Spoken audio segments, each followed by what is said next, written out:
It is for us very difficult to engage with a neighbor who practices cross-border terrorism against us. We have always said that they have to deliver on their commitment not to encourage, sponsor and carry out cross-border terrorism.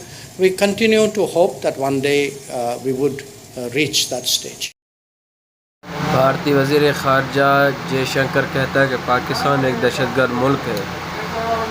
تو جے شنکر سے میں کہنا چاہتا ہوں کہ سن 1947 میں کشمیر پر قبضہ کرنا دہشت گردی نہیں تو اور کیا ہے. 1952 پہ بنگلہ دیش پر بنگالیوں کو زبان کے نام پر اٹھانا اور پاکستان میں انتشار پھیلانے کی کوشش یہ دہشت گردی نہیں تو اور کیا ہے. 1965 میں پوری دنیا کے ملکی سرحدوں کے قوانین کو توڑ کر پاکستان پر حملہ کرنے کی کوشش کرنا کیا یہ دہشت گردی نہیں ہے. 1971 میں بنگلہ دیش جو پاکستان کا ایک مکمل حصہ تھا اس میں آزادی کی تحریک کو پیدا کرنا یہ دہشت گردی نہیں تو اور کیا ہے. 1971 میں پاکستان کے ساتھ جنگ کرنا یہ دہشت گردی نہیں تو اور کیا ہے. کلبھوشن کا پاکستان میں گرفتاری کہ یہ دہشت گردی نہیں تو اور کیا ہے. تو سب دہشت گردی کی جو اصول ہیں وہ تو بھارت سے ملتی ہیں. اور سب سے بڑی دہشت اقوام متحدہ کی بنیادی قانون ہے کہ کشمیر ایک مقبوضہ ریاست ہے لیکن اس قانون کو توڑا بھارت نے. کیا یہ دہشت گردی نہیں تو اور کیا ہے. تو سب سے بڑا دہشت گرد تو خود بھارت ہے.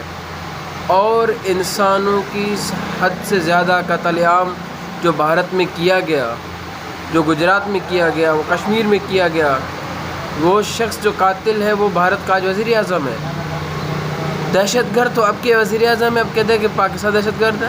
جس ملک کا وزیر اعظم دہشت گرد ہو، جس ملک کا وزیر اعظم لوگوں کا قاتل ہو، وہ کیسے کہہ سکتا ہے کہ پاکستان دہشت ہے. جے شنکر صاحب آپ ہوش کے ناخن لو، اپنے پلے میں دیکھو آپ کے پاس کیا ہے.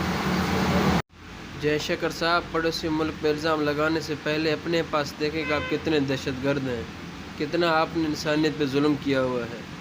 خود کو پاک کہنے سے کوئی پاک نہیں ہوتا.